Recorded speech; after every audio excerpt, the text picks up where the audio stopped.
Well, we had middle of the week practice as usual, Zane. You took the defense, I took the offense. Quarterbacks look good. Trey Wallace. They threw a little bit of a curveball at us with two players, not one, but two players wearing the jersey number 6.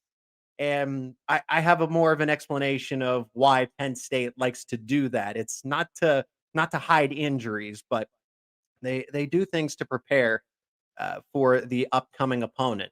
But we're going to begin with the defense. Before we move further, folks, help out the channel. Subscribe to Locked On Nittany Lions on YouTube and wherever you get your podcasts. Comment, what you're looking forward to most about this Penn State Michigan game. The biggest matchup, the biggest takeaway is Chop Robinson, getting him back. The biggest thing, or is it Trey Wallace? It should Trey Wallace, because Penn State's offense hasn't been the same caliber of the defense. Do you think Wallace missing, if he is going to be missing in Saturday's game, if that's going to have a bigger impact? Let us know. Like the episode. All right, Zane, you saw the defense, so we'll start there. Chop Robinson was back. Amin Vanover, I told you to make sure to look out for Amin, and you don't think you could find him on the defensive side of things. But let's begin with Chop Robinson. Your observations on how Chop looked, because it was an injury that took him right out of the game against the Ohio State Buckeyes. We didn't see him at practice for a couple of weeks. He suited up against Maryland, but was on the inactive list. What did you take away from in the 10-15 minutes we got to witness these guys out in the practice field? Yeah, I was surprised, just first of all, just to see Chop out there, but he was fully active. He was in all the drills. They were working on tackling, working on catching the ball, moving their feet, and just getting ready if they were going in for pressure. Then he was even lining up against Penn State's offensive lineman in full contact. Obviously we don't know the details of what his injury may have been, but whatever that was, he looked fine today. And I thought he looked great, and he was right fine. He was quick, he was moving. And when he was going against the offensive lineman, you would have no idea he ever missed a game. He looked sharp. He looked just as good as he's been all the season. And I think it's a great thing that Chop's going to be back, because Penn State's going to need every man they can to beat this Wolverine team. Oh, yeah. The Chop's impact is huge. Even though the defense, against Indiana, they didn't look that great, but I don't think it's because they did or didn't have Chop Robinson. Of course, he helps, but there were some other things that they really didn't do right against the Indiana Hoosiers. But they definitely didn't miss him against Maryland. And I know personally, Chop probably wanted to play in that game since it was a return, a homecoming to College Park. He played for that school. He's from that area. He's from the state of Maryland, and he got to suit up. He was dressed. He didn't participate in all of the warm-ups, but a couple episodes, I think last week or a few episodes ago, I talked about if you don't need to play Chop Robinson and Amin Vanover, don't do it, because Indiana and Maryland, you can win those games without those two guys. And they did.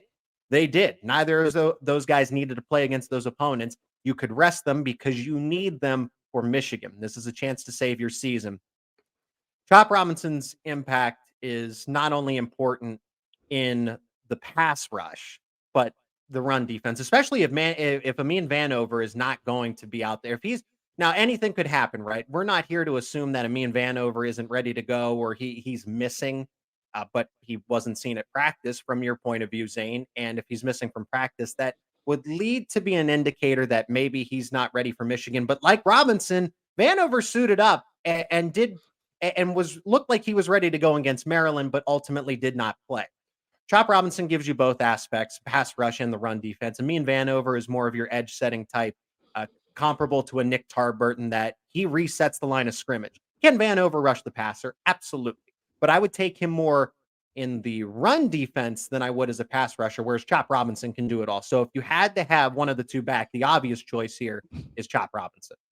I think the other big thing with Chop, too, is his leadership, because he can get that defense going, whatever they need, bring in the energy. As you can always see on TV or at the games, he's always jumping up and down, getting the guys going. He's bringing the energy. So I think that's honestly going to be the biggest thing, is because Penn State, if they get down against Michigan, they're going to need to be able to bring the energy. And the defense is probably going to be on the field a decent amount just from what we've seen all season. So to have that extra depth guy of having Chop, and whether it means there or not, just have one extra guy is going to be huge for the Nittany Lions. Well, it's not only the one, like you said, the depth that's important, of course. And James Franklin commented on that, saying that Penn State's depth in the front seven is huge. But you're not only getting just one guy back; you're getting the guy back. Chop Robinson, I would argue, is the best player on this Penn State defense, and that goes along with Kalen King. That goes along with Abdul Carter. I think Abdul Carter's a close second. But what we've seen this year is that Robinson is your best all-around player. And it's going to show in next year's NFL draft. I mean, Robinson has the size, has the speed. He can play any technique. We've seen Manny Diaz line him up over the center for crying out loud. And he's a defensive end. He's an edge rusher. Yet Manny Diaz says, no, we like him in passing situation, in one-on-one obvious passing downs against the interior of the offensive line. So that shows a lot. That shows a lot about Chop Robinson. And you try replicating that. You need that for a Michigan team that has the best offensive line running for the past 2 seasons. JJ McCarthy, who is not a running quarterback, but he's a dual threat. He's mobile, so he's going to work his way outside of the pocket. And Chop Robinson, whether you line him up on the interior, outside of the edge, Chop Robinson's speed, and along with guys like Abdul Carter, are going to be needed to help track down McCarthy if he gets a little curious and tries to move outside of the pocket into the danger zone, right? Yeah, I agree with that. Chop Robinson, he's like a very hybrid player. You can put him anywhere, and he's going to be a good player.